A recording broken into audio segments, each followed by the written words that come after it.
Kalpunan, mga pinuno at kawal, tanghal. Tak.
Kalpunan, mga pinuno at kawal, baba. Tak. Handa. Dala. Kalik. Baba. Tak.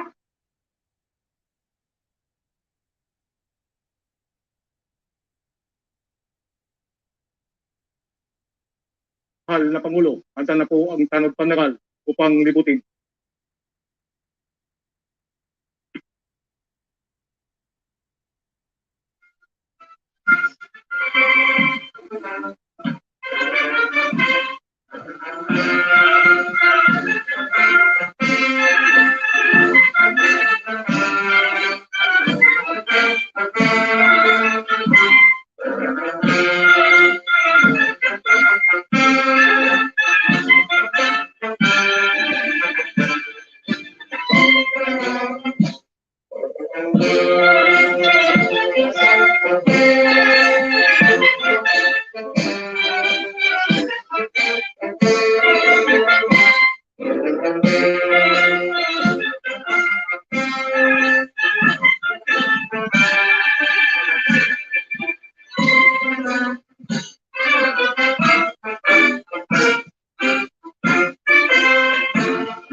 Tanghal. Tak. Kalpunan, tanghal. Tak.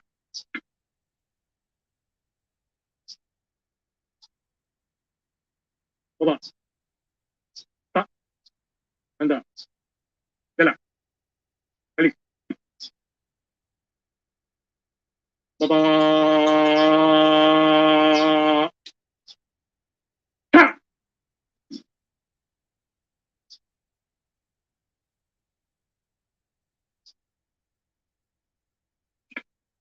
Mahal na Pangulo, tapos na po ang parangal.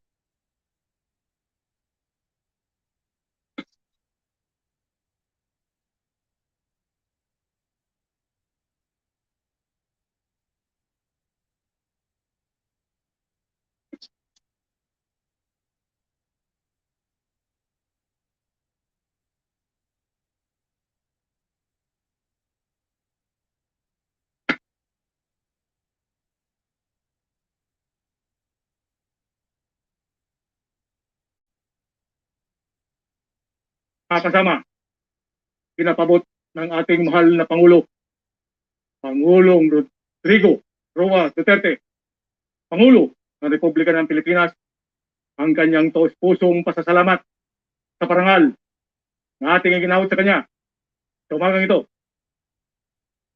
Baba, kalis.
Nakakaiyak yung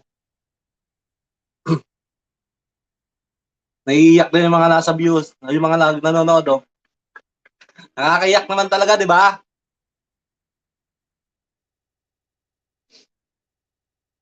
Oo, umiyak nga si President BBM. Thank you, Tatay Digong. Salamat, salamat po sa lahat.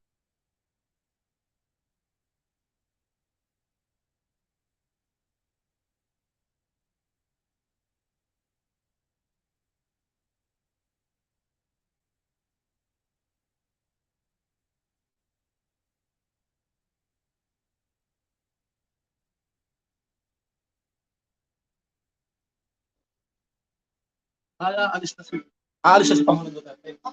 Paalis na siya. Oo, paalis na siya. Oo. Hindi kaya pupunta siya sa inauguration niya. Oo. Magkasama sila.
Tuluyang pagbabago, pag-asang natamo, biyayang nakamtan, wag nang pagkawalan. Wag kang sumuko, ituloy ang laban. Laban ko at laban mo para sa bayan.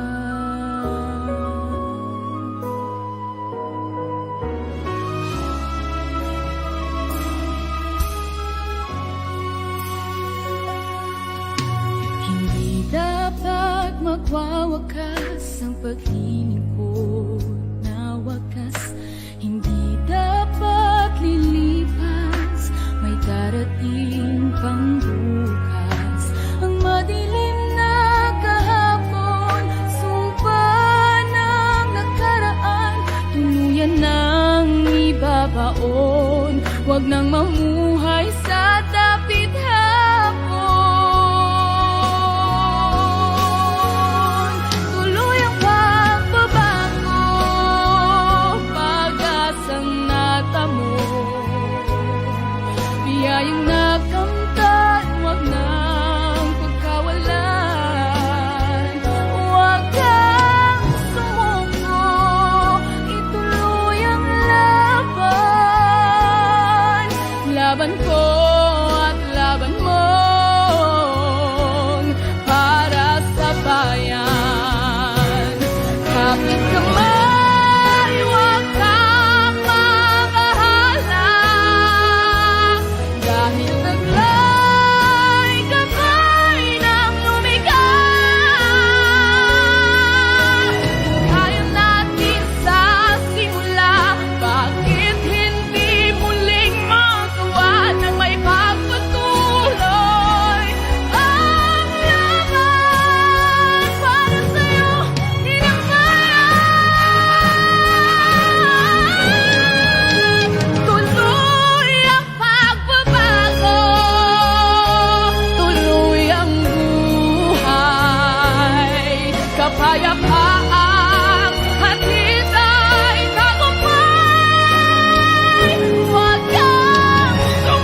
like to invite all our guests to please take your seats.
May bagong silang, may bago ng buhay, bagong bansa, bagong galaw, sa bagong lipunan. Nagbabago ang lahat, tungo sa pag-unlad, at ating itanghal, bagong lipunan.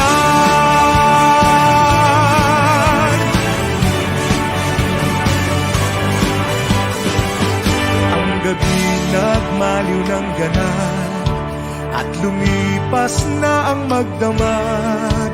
Madaling araw ay nagdiriwang, may umagang namasdan. Ngumiti na ang pag-asa sa umagang anong ganda. May bagong silang, may bago ng buhay, bagong bansa, bagong galaw, sa bagong lipunan. Nagbabago ang lahat, tungo sa pag-unlad, at ating itanghal, bagong lipunan. May bago ng buhay, bagong bansa, bagong galaw, sa bagong lipunan. Nagbabago ang lahat, tungo sa pag-unlad, at ating itanghal, bagong lipunan. Bagong lipunan.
Umalis na raw si ano, Sniper Victory.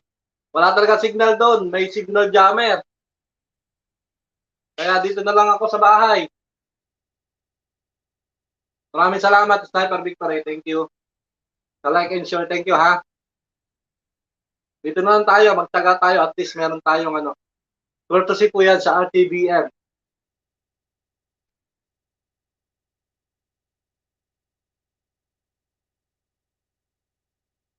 Antayin lang ho natin yung ano, yung pagpunta ho nila sa National Museum.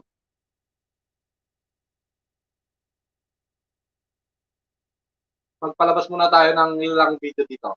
Yan na, yan na.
We'd like to invite our guests to take your seats and settle down. We would like to invite all our guests to take your seats and settle down. Thank you.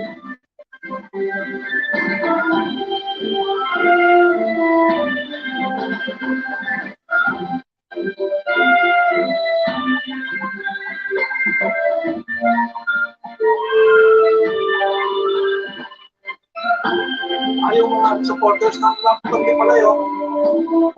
Laptop din pala yung supporters eh. Kaso may signal jammer.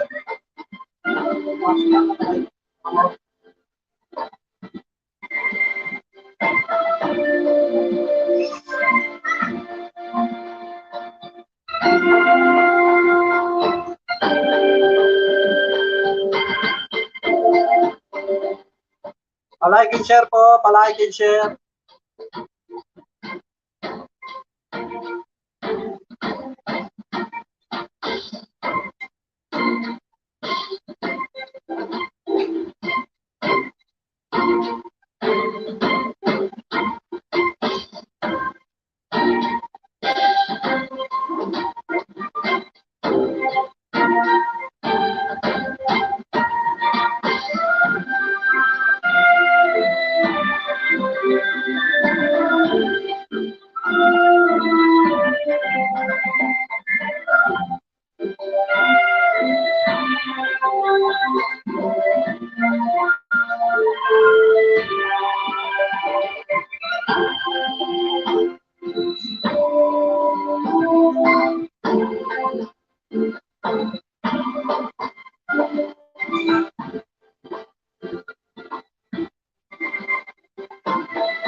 Announcing the arrival of President-elect Ferdinand Romualdez Marcos Jr.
Please rise for the entrance of colors.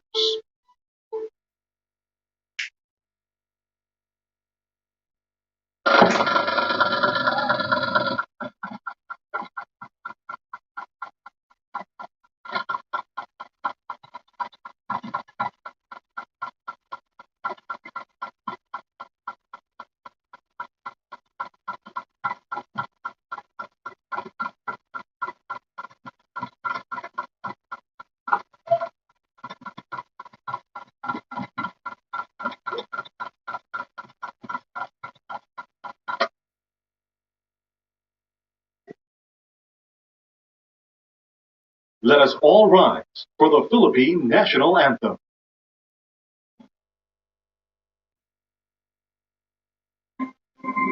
Bayang magiliw, perlas ng silanganan, alab ng puso, sa dibdib mo'y buhay.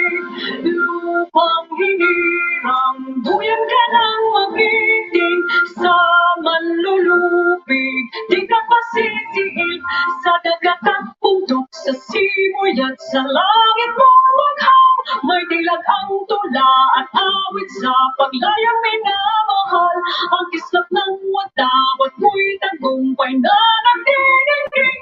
Ang bituin at arang niyang ilan pa may di makiniling.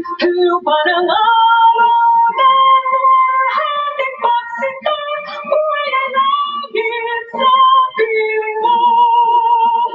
Aming ligaya dapat may malapi, ang mamatay ng dahil sa'yo.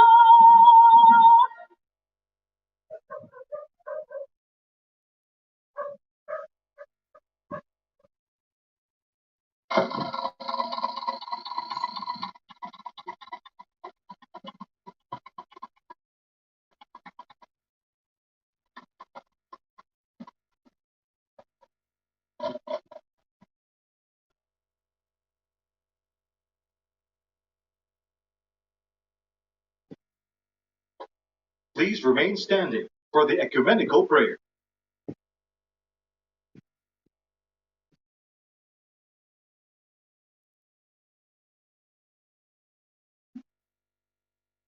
Kindly bow your heads in prayer.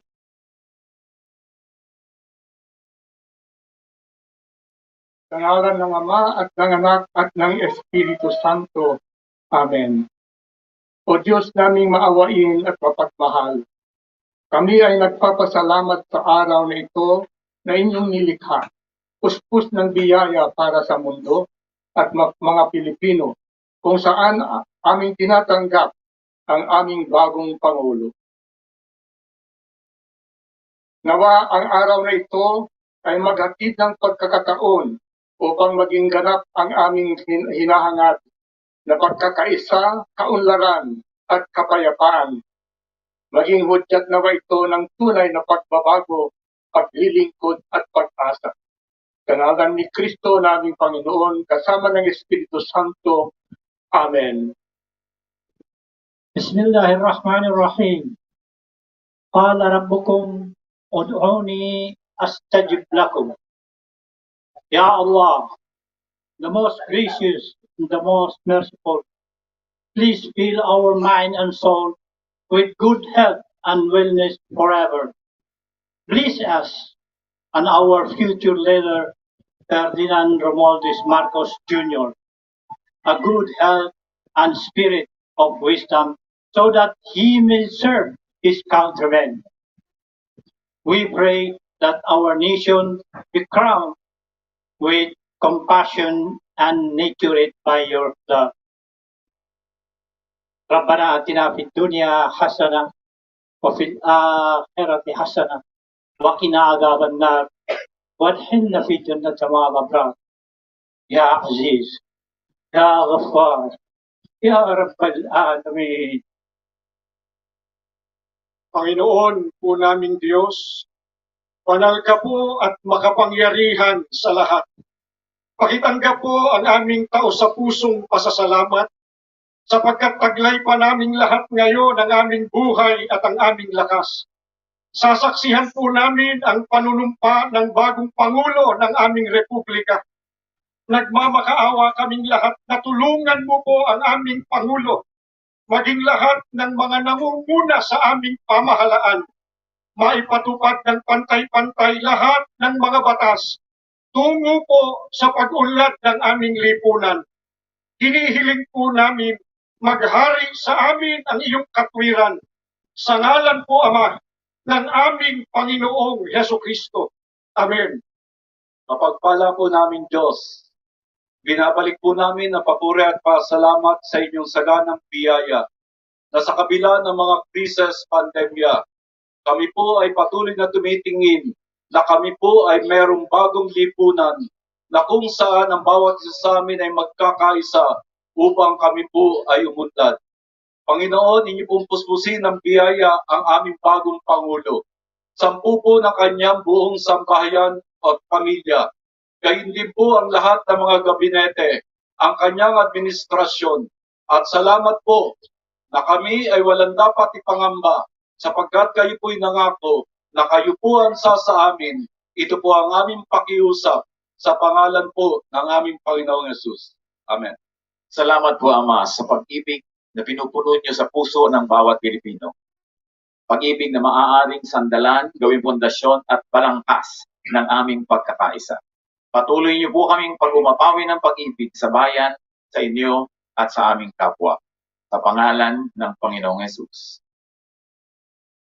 Aming Amang manlilikha at tagapagpatuloy, Nagkakaisa po kami ngayon na nagtatalaga sa inyong hinirang na maging Pangulo at lingkod ng bayan, si Ginoong Ferdinand Bongbong Romualdez Marcos Jr.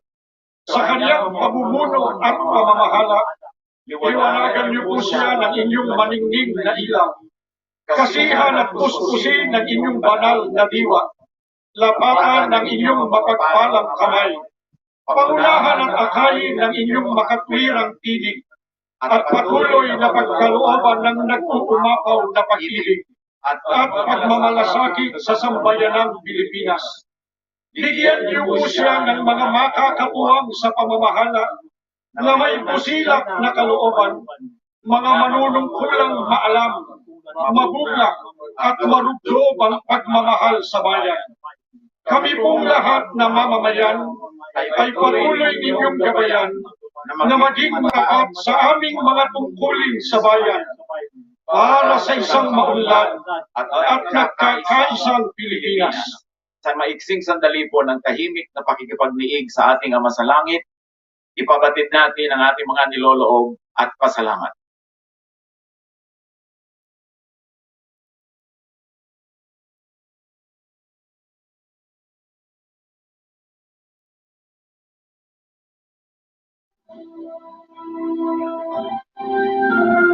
Please be seated.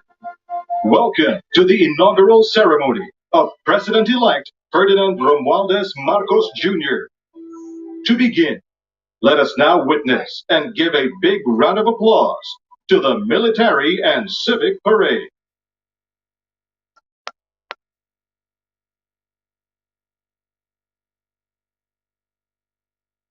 Sa makasaysayang araw na ito, ating binibigyang pugay ang bagong Pangulo ng Republika ng Pilipinas, Pangulong Ferdinand Romualdez Marcos Jr. Kung kaya't narito po ang isang parada bilang pagpaparangal. Atin na pong tunghayan ng mga tagapangalaga ng bansa, naglilingkod sa iba't ibang larangan, isinasanggalang ang bansa sa anumang pagbabanta. Sila na nagtataglay ng katapangan at kagitingan, patuloy na nakikipaglaban para sa kapayapaan at kalayaan na ating tinatamasa.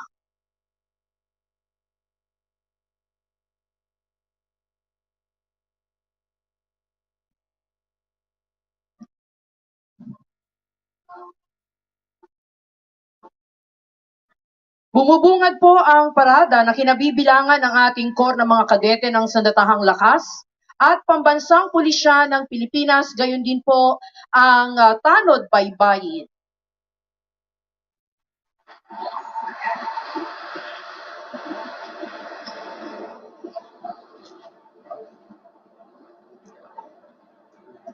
Inyo pong nasaksihan ang high-speed opener pass o ang mabilisang paglipad ng FA-50PH o ang tinaguriang Fighting Eagle. Ito ang pangunahing air asset na ginamit sa pagsasagawa ng combat air operation sa Marawi City laban sa ISIS-inspired terrorists.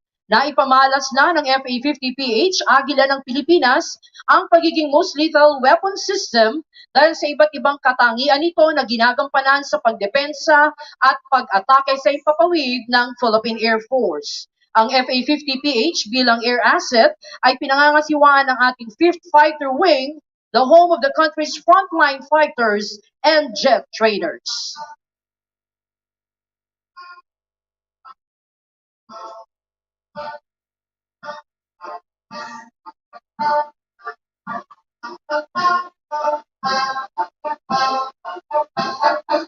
Nangunguna po sa ating parada ang pinagsamang banda ng Sandatahang Lakas ng Pilipinas.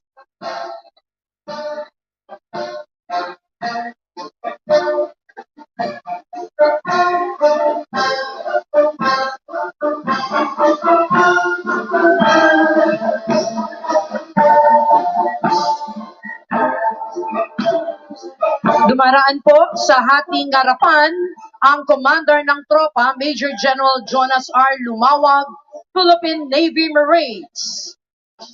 Ang unang brigada sa kasuotang gala ay nasa pamumuno ni Brigadier General Alvin T. Flores, Army.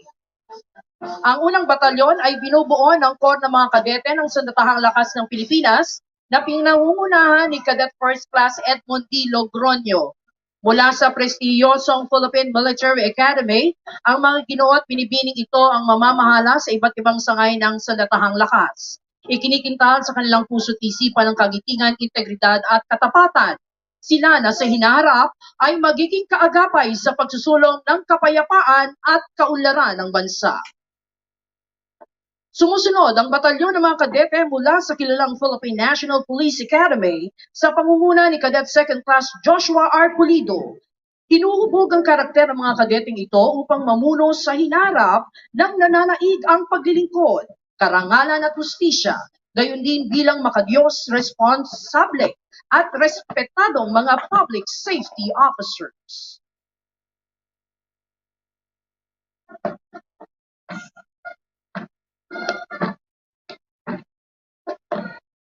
Mangyaring tumayo po ang lahat para sa pagdating ng watawat ng Pilipinas.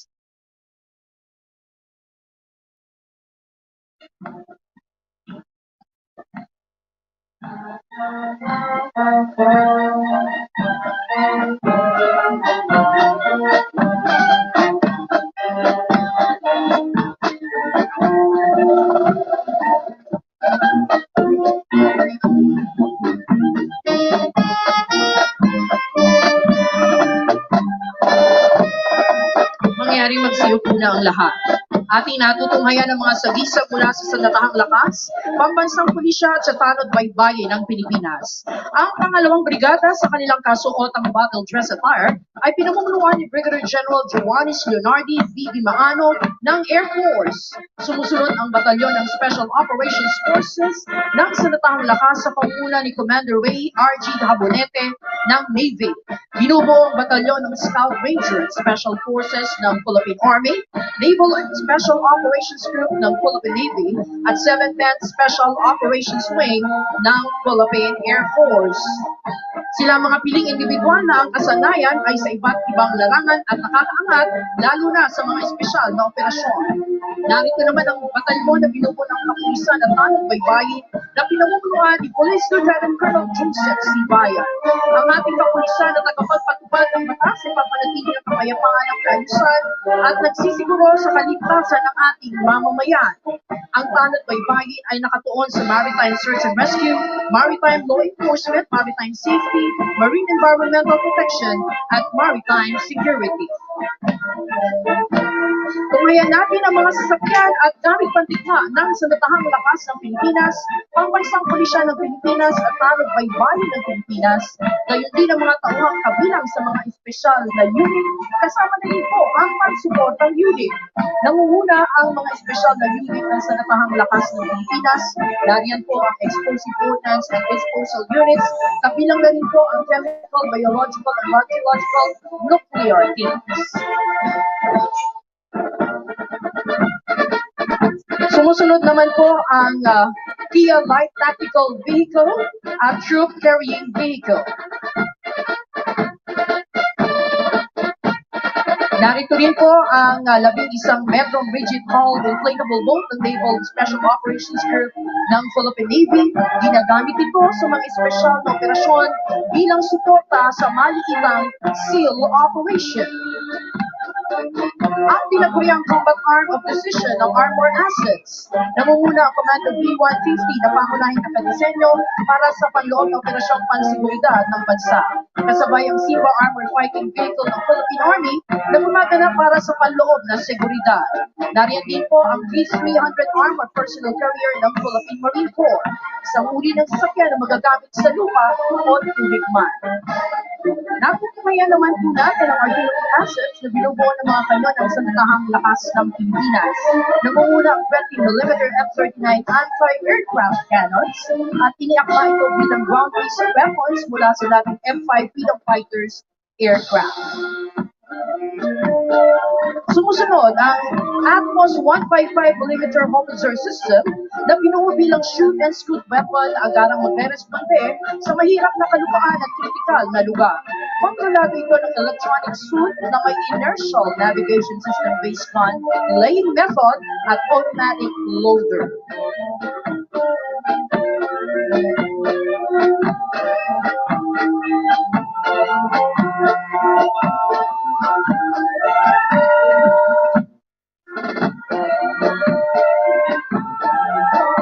Nasa ating harapan ang 105mm howitzers. Sumusuporta ang mga ito sa mga puwersang nasa gitna ng operasyong militar. Ang gamit pandigmang ito ay nagbibigay ng close fire support.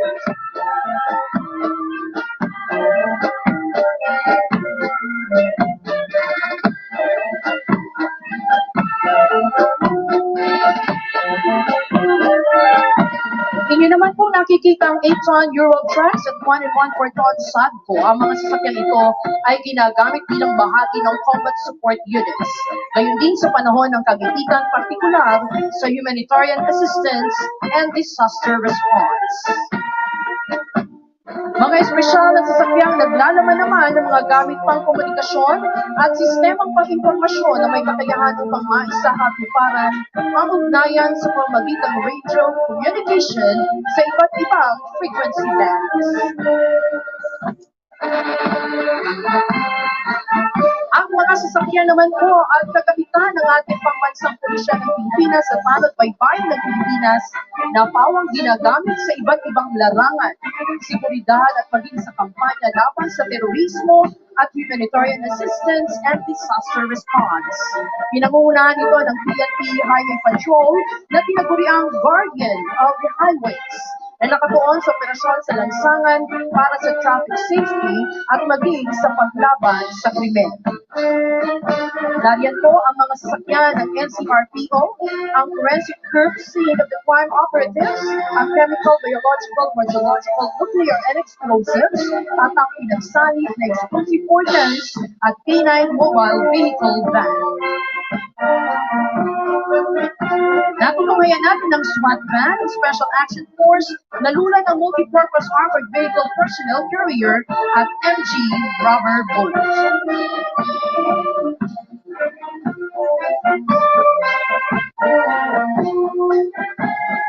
Mula naman sa tanod baybayin, nariyan ang bomb squad, ambulance at mga patrol cars.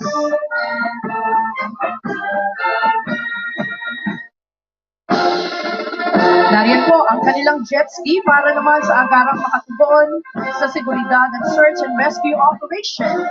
Ang aluminum search and rescue boats na nakadisenyo upang mabilisang makaresponde ang rescue team sa mga nalunod o biktima ng sakuna sa karagatan. Samantalang ang regional hull boat ay ginagamit sa iba't ibang misyong isinasagawa ng Coast Guard Anti-Terrorist Unit. Ngayon po, ibalik ang inyong atensyon sa kalangitan at natutunghayan ang pagdaan ng mga sasakyang panghimpapawid ng Santahang Lakas ng Pilipinas. Inyo pong nakikita ang 4 na 829 Super Tucano, sumusunod ang 10 SF-260 Marchetti, nakadisenyo para sa basic at intermediate training at nagsisilbing dependable attack aircraft para sa close air support.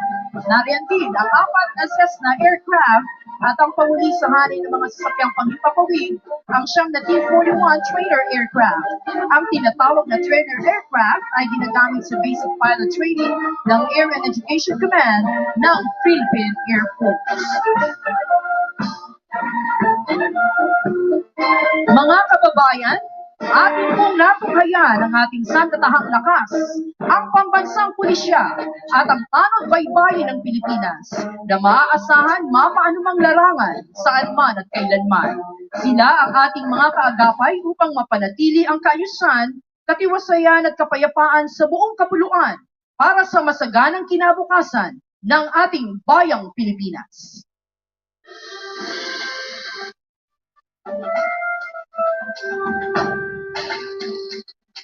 Mula naman sa iba't ibang sektor ng ating lipunan.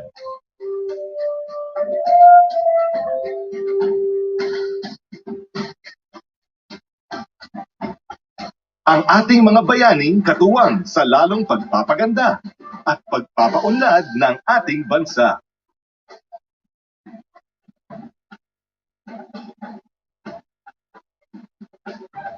Ang ating mga medical frontliners.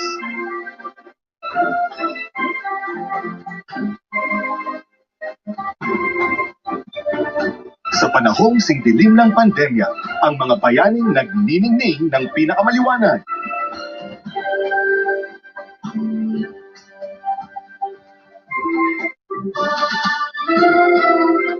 Sila ang ating mga medical at healthcare frontliners.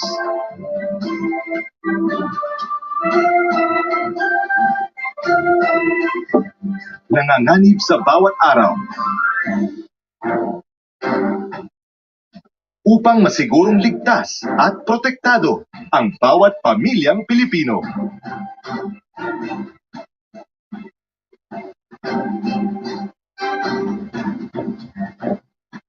Ang ating mga overseas Filipino workers.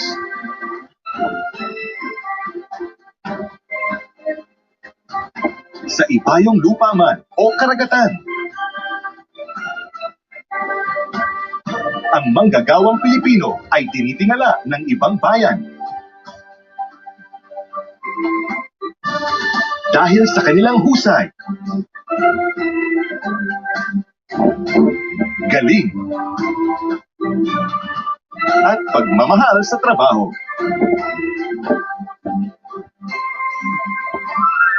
Karangal-rangal ang kanilang mga sakripisyo.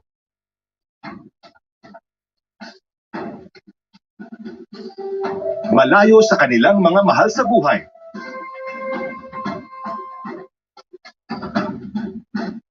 Kapalit ng kanilang di matatawarang kontribusyon sa ating ekonomiya.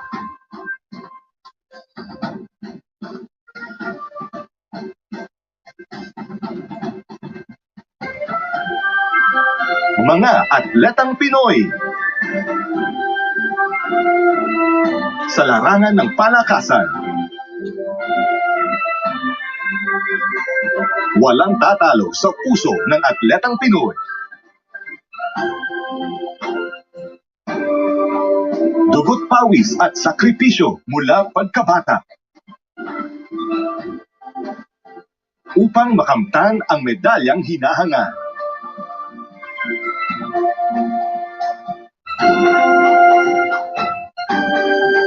Ang karangalan inyong dala para sa bansa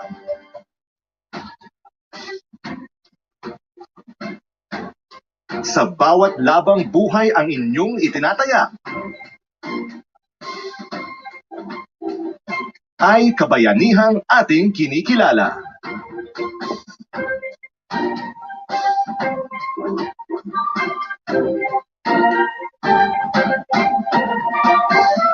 Ang manggagawang Pilipino. Kinikilala bilang haligi ng ating pag-unlad bilang isang bansa.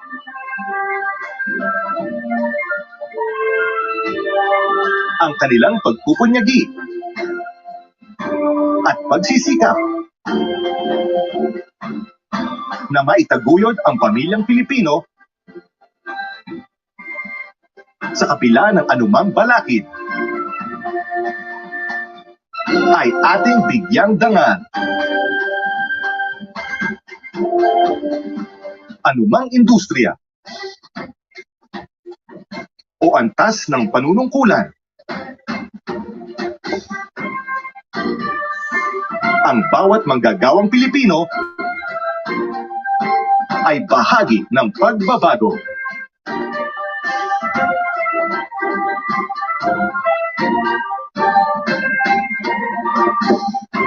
Ang ating transport sector,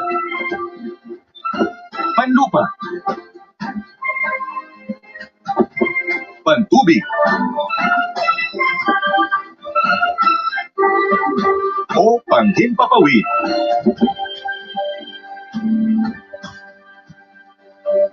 Ang ating ligtas na paglalakbay ay hatid ng ating transport sector. Mula sa mga tsuper, piloto, at flight attendants, o mga seafarers, at kapitan ng barko. Ang kanilang husay at galing ay katuwang natin sa paglalakbay tungo sa maunlad na bukas.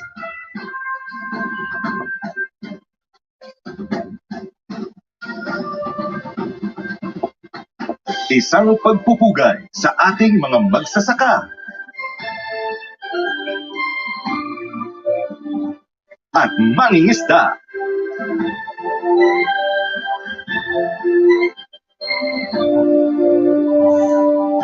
Kinikilala natin ang huwarang kontribusyon ng ating mga bayani sa pagpapaunlad ng sektor ng agrikultura.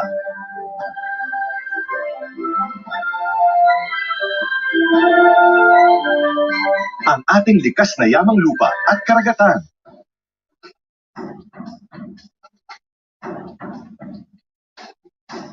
Kasama ang mga makabagong teknolohiya.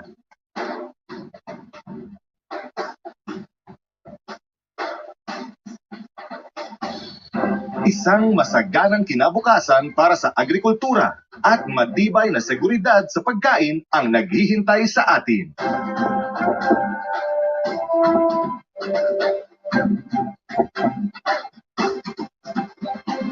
Ang ating Street Management Services Sector. Malinis, ligtas, at maayos na mga kalye at lansangan. Hatid ng ating mga kababayan sa serbisyo.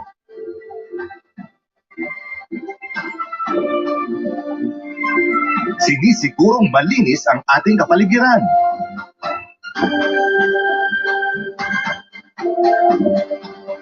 Maginhawa ang daloy ng trapiko.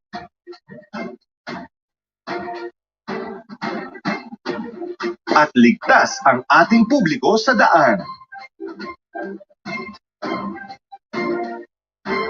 Saludo po sa inyo!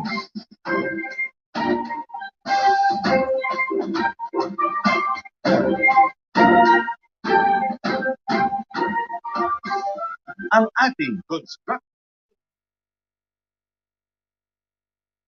To read the joint resolution from the Senate and House of Representatives, Senate President Vicente Tito Soto III.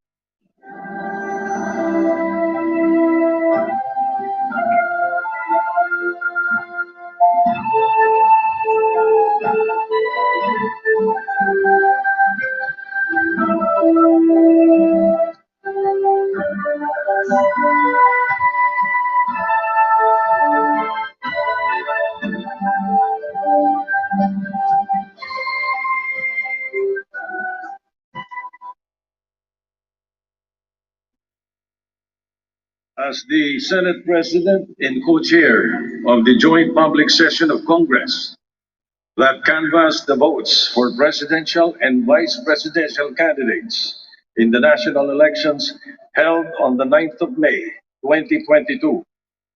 It is my distinct honor and privilege to join you in this historic occasion and read the dispositive portion of the resolution of both houses, which proclaimed the duly elected President and Vice President of the Republic of the Philippines. The dispositive portion of the said resolution reads as follows. Resolved further to declare that candidate Ferdinand Bongbong Marcos Romualdez Marcos Jr. and candidate Sara Zimmerman Duterte received the highest number of votes cast for President and Vice President respectively in the national elections held on the 9th of May, 2022, and by virtue thereof, to proclaim Ferdinand Bongbong Romualdez Marcos Jr. as the duly elected President of the Republic of the Philippines, and Sara Zimmerman Duterte as the duly elected Vice President of the Republic of the Philippines.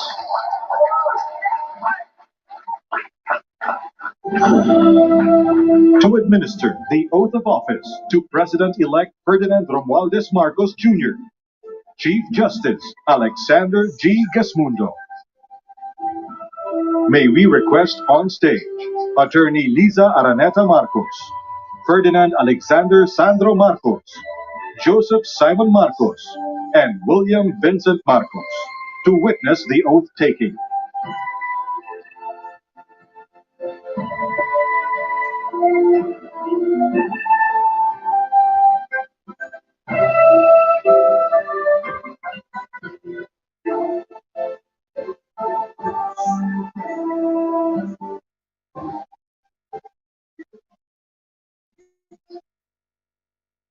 Mangyaring taas ang kanang kamay at wikain ang mga sumusunod. Ako, si Ferdinand Romualdez Marcos Jr. Si Ferdinand Romualdez Marcos Jr. ay mataimtim na nanunumpa. Natutuparin ko ng buong katapatan at sigasig Natutuparin ko na buong katapatan at sigasig ang aking mga tungkulin bilang Pangulo ng Pilipinas, pangangalagaan at ipagtatanggol ang kanyang konstitusyon, ipatutupad ang mga batas nito, magiging makatarungan sa bawat tao, at itatalaga ang aking sarili sa paglilingkod sa bansa. Kasihanawa ako ng Diyos. Congratulations, Mr. President.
Excellencies, ladies and gentlemen, the President of the Republic of the Philippines, President Ferdinand Romualdez Marcos Jr.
His Excellency David Hurley, Governor General of Australia, and First Lady Linda Hurley, Their Excellencies, Special Envoys, and Heads of Delegations, His Excellency, Most Reverend Charles John Brown, and the esteemed members of the Diplomatic Corps, Vice President Sara Duterte,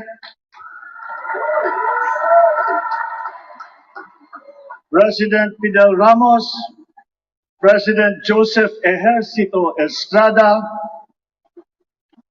President Gloria Macapagal Arroyo,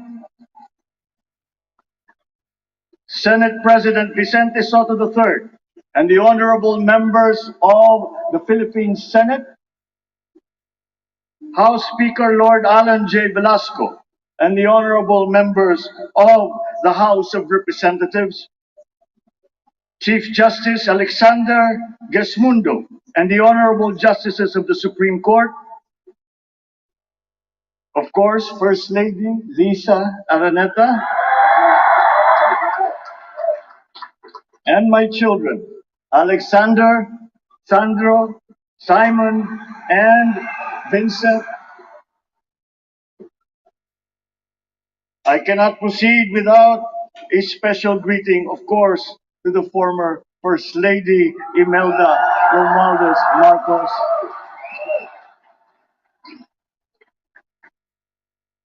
Other distinguished guests, ladies and gentlemen, my friends, ang aking minamahal na mga kababayan, magandang tanghali po sa inyong lahat. This is a historic moment for us all. I feel it deep within me. You, the people, have spoken, and it is resounding. When my call for unity started to resonate with you, it did so because it echoed your yearnings, mirrored your sentiments, and expressed your hopes for family, for country, and for a better future. That is why it reverberated and amplified as it did, to deliver the biggest electoral mandate in the history of Philippine democracy.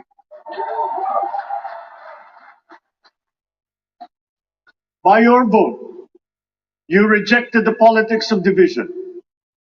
I offended none of my rivals in this campaign. I listened instead to what they were saying. And I saw little incompatibility with my own ideas about jobs, fair wages, personal safety, and national strength, and ending want in a land of plenty. I believe that if we but focus on the work at hand and the work that will come to hand, we will go very far under my watch. You believe that too. At pinakinggan ko ang tinig ninyo na ang sinisigaw ay pagkakaisa, pagkakaisa, pagkakaisa. We will go farther together than against each other, pushing forward, not pulling each other back, out of fear, out of a misplaced sense of weakness. But we are the furthest from weak. The Filipino diaspora flourishes even in the most inhospitable climes, where they are valued for their quality. The changes we seek will benefit all and will shortchange no one. I was not the instrument of change. You were that. You made it happen. I am now. You picked me to be your servant. to enable changes to benefit all. I fully understand the gravity of the responsibility that you put on my shoulders. I do not take it lightly, but I am ready for the task. I will need your help. I want to rely on it. But rest assured, I do not predicate success on the wide cooperation that's needed. I will get it done. I once knew a man who saw what little had been achieved since independence in a land of people with the greatest potential for achievement, and yet they were poor. But he got it done, sometimes with the needed support, sometimes without. So will it be with his son. You will get no excuses from me.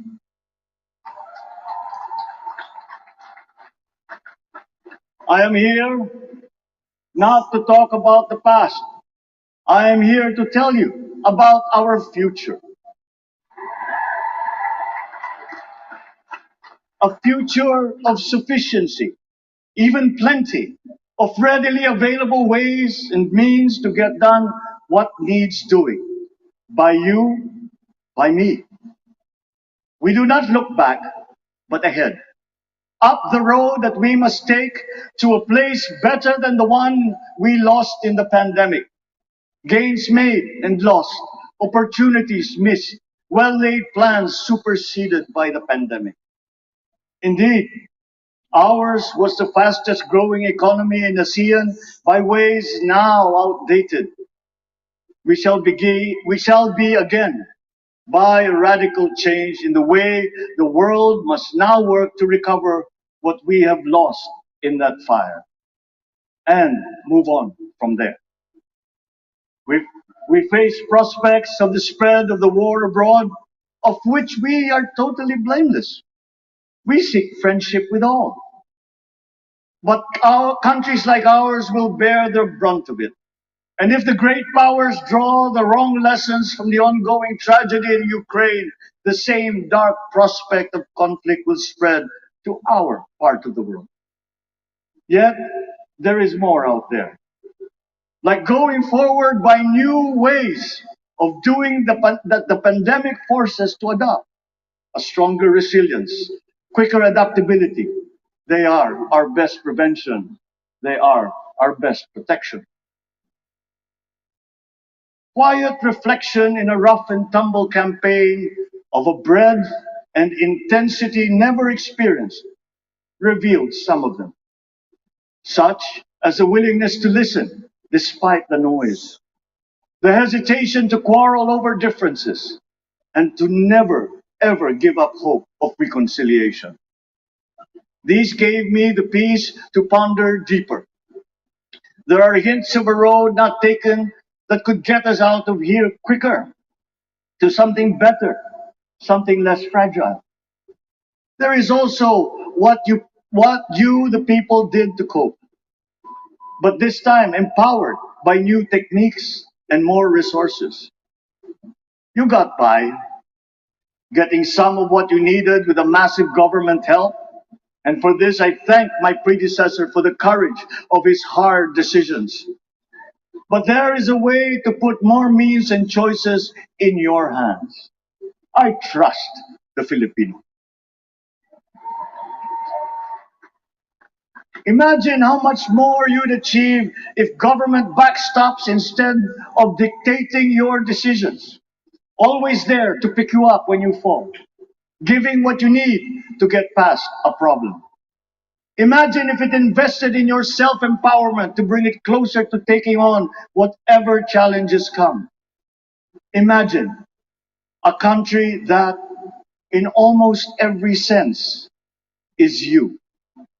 Now imagine what you and government can achieve together. We did it in the pandemic. We will do it again. But again, I will not predicate my promise to you on your cooperation. You have your own lives to live, your work to do, and there too I will help. Government will get as much done alone without requiring more from you. That is what government and public officials are for. No excuses, just deliver. It was like that once upon a time. I did not talk much in this campaign. I did not bother to think of rebutting my rivals. Instead, I searched for promising approaches better than the usual solutions. I listened to you. I did not lecture you who has the biggest stake in our success. And the forthcoming State of the Nation will tell you exactly how we shall get this done. In this fresh chapter of our history, I extend my hand to all Filipinos. Come, let us put our shoulders to the wheel and give that wheel a faster turn to repair and to rebuild and to address challenges in new ways to provide what all Filipinos need to be all that we can. We are here to repair a house divided, to make it whole, and to stand strong again in the bayanihan way expressive of our nature as Filipinos. We shall seek not scorn dialogue, listen respectfully to contrary views, be open to suggestions coming from hard thinking and unsparing judgment, but always from us Filipinos. We can trust no one else when it comes to what is best for us. Past history has often proven that. Solutions from outside divided us. None deepened our understanding.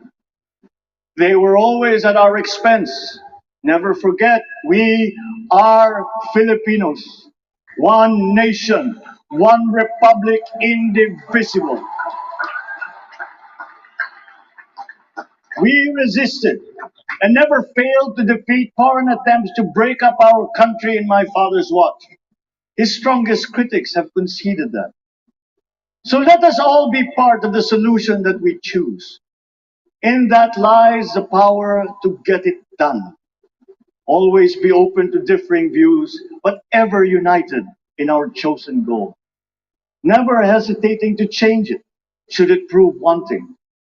That is how agile, resilient republics are made. Our future we decide today. Yesterday cannot make that decision anymore, nor can tomorrow delay it. The sooner we start, the surer and quicker the prospect of achieving our future. These are troubling times. What's happening to others can happen to us, but it will not. We see what's happening.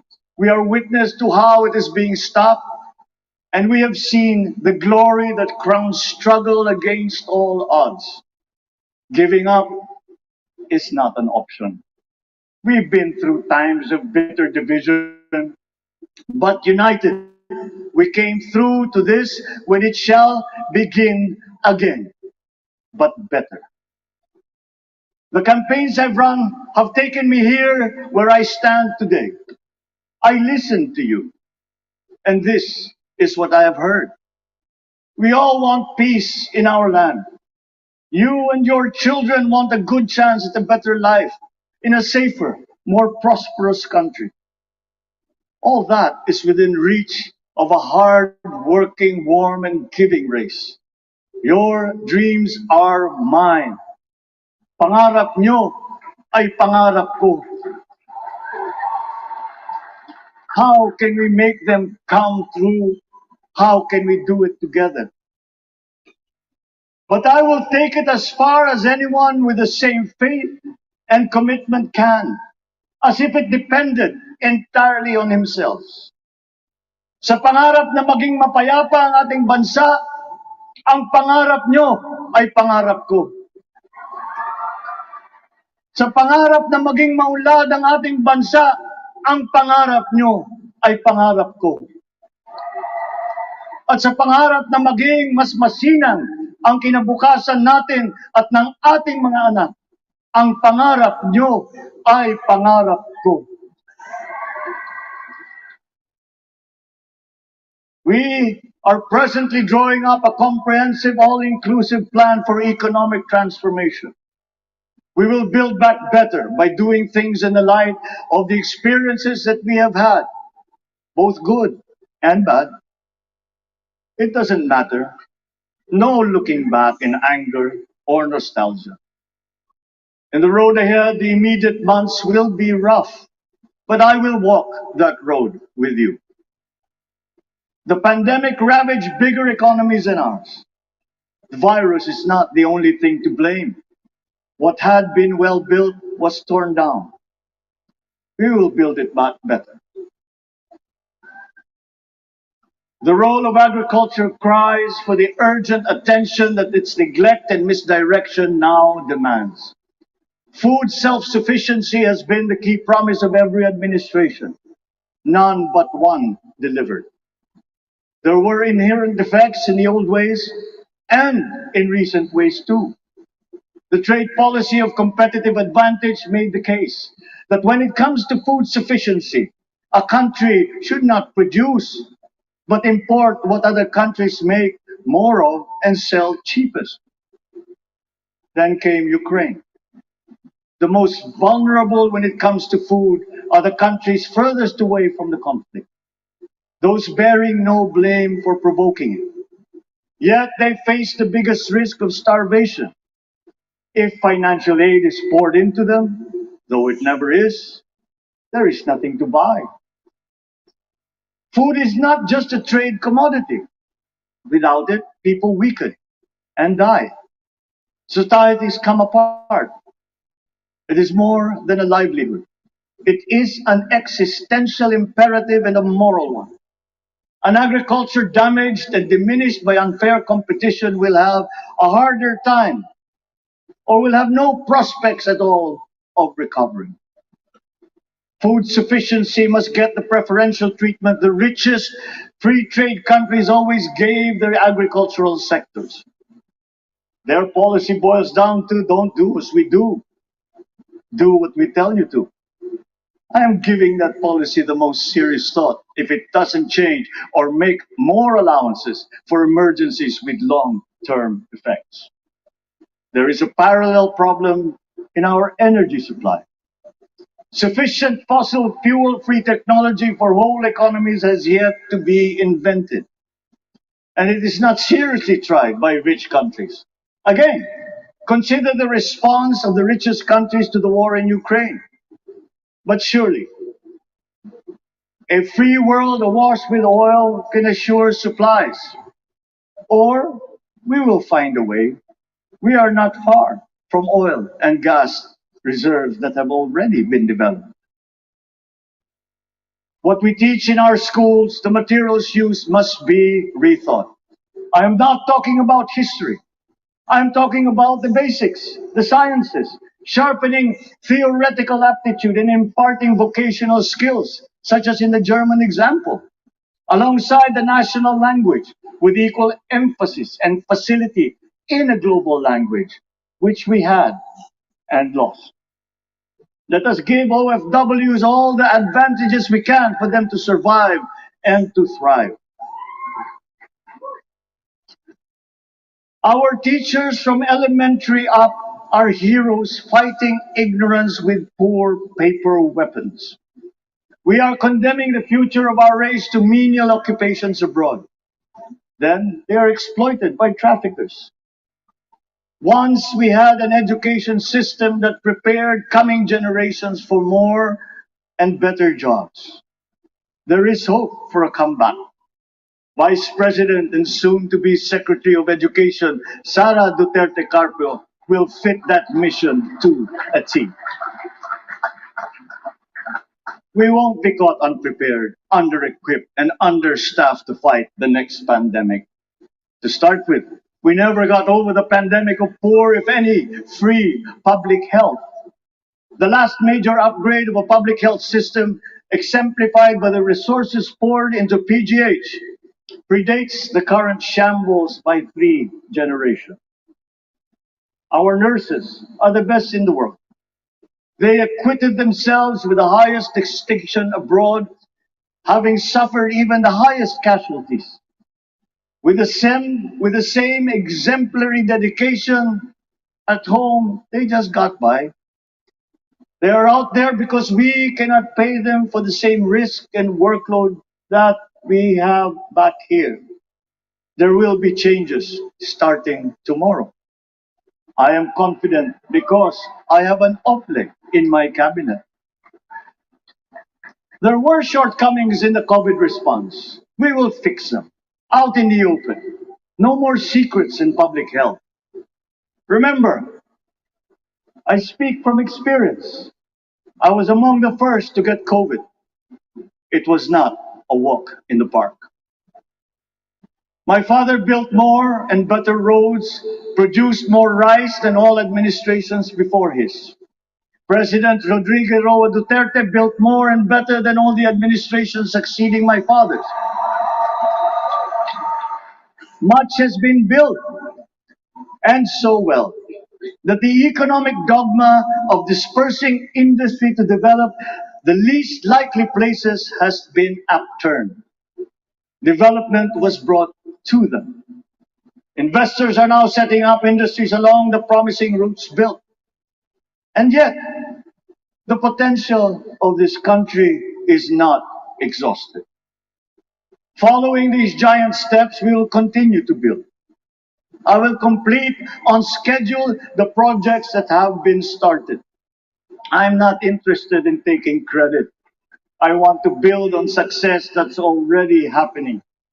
We will be presenting the public with a comprehensive infrastructure plan. 6 years could be just about enough time. No part of our country will be neglected. Progress will be made wherever there are Filipinos, so no investment is wasted. The recovery of Philippine tourism with its emphasis on accessing nature's beauty, I am sure will exceed expectations. And bigger is not always better, but there's something to be said for economies of scale. And yet the country invites investments in fast rising industries with quick returns and inflicts irreparable damage for future generations. We have yet to see large-scale practical solutions to pollution, though some are beginning to emerge. But there are tried and proven new ways of mitigation. Blades have been turning over the sand dunes of Ilocos Norte, harnessing a power all around, but unseen, long before this day. I built them. The rich world talks a great deal, but does a lot less about it than those with much less, but who suffer more death and destruction from climate change and lack of adaptation. We will look to our partners and friends to help the Philippines, who, despite having a very small carbon footprint, is at the highest risk. First, spare victims, then help them recover, and move on to lessen the harmful impact of climate change. We too have our part to play. We are the third biggest plastics polluter in the world, but we won't shirk from that responsibility. We will clean up. You will not be disappointed, so do not be afraid. With every difficult decision that I must make, I will keep foremost in my heart and in my mind the debt of gratitude I owe you for the honor and responsibility that you have conferred on me. Whatever is in a person to make changes for the better of others, I lay before you now in my commitment. I will try to spare you.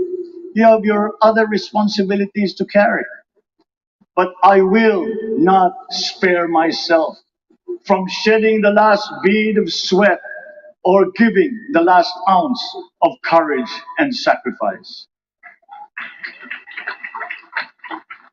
And if you ask me why I am so confident of the future, I will answer you simply that I have 110 million reasons to start with. Such is my faith in the Filipino.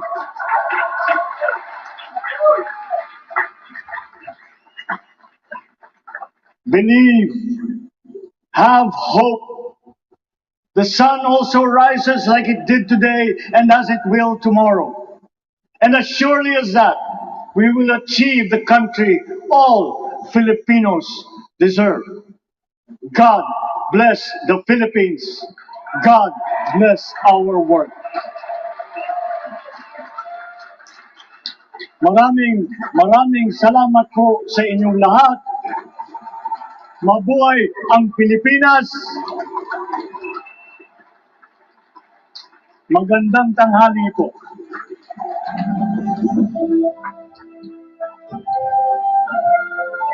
Excellencies, ladies and gentlemen, the President of the Republic of the Philippines, President Ferdinand Romualdez Marcos Jr.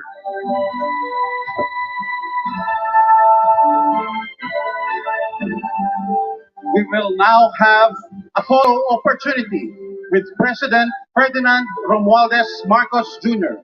May we invite the first family on stage.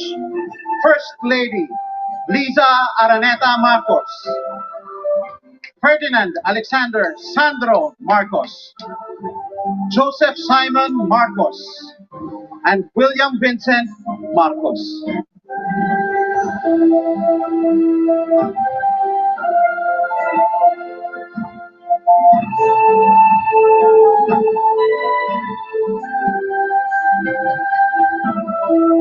May we now request Vice President Sara Duterte to join the first family.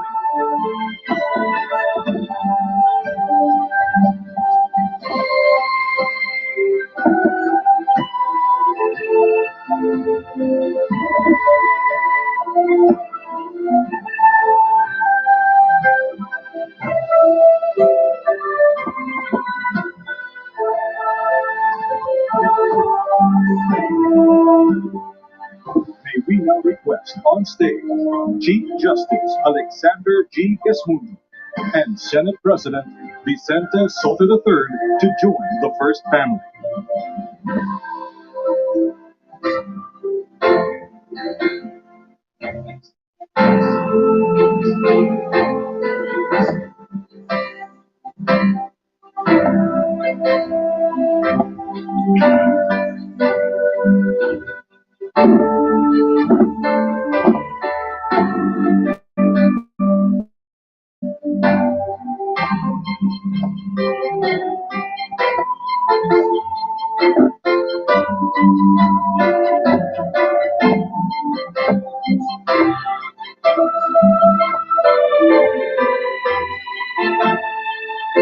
May we now request Madam Imelda R. Marcos, Senator Amy Marcos, and Ms. Irene Marcos Araneta to join the first family.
Bayan kang magiliw sa amin, kailan pa may hindi magdidilim.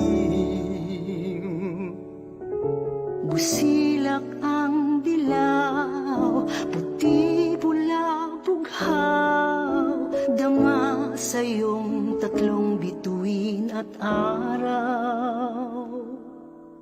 Sa dami ng iyong pinagdaanan, iba't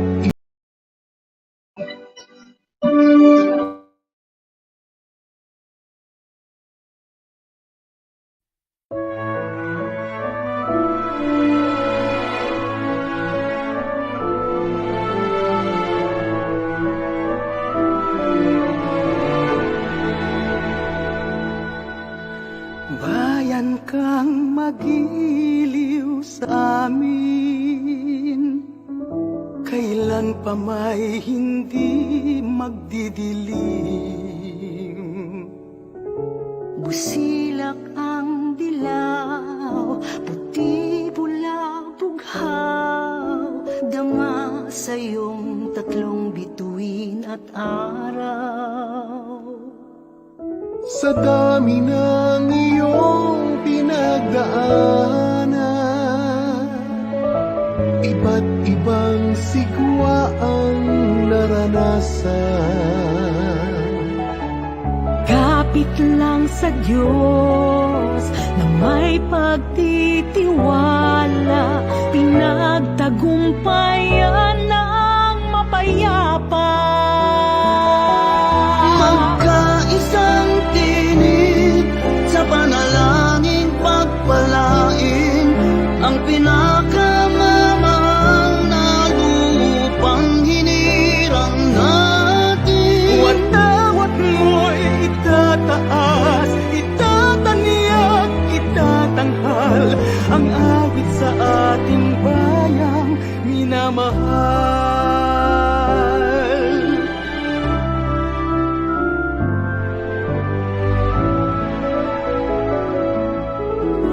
Tunay ang pagmamahal sa'yo,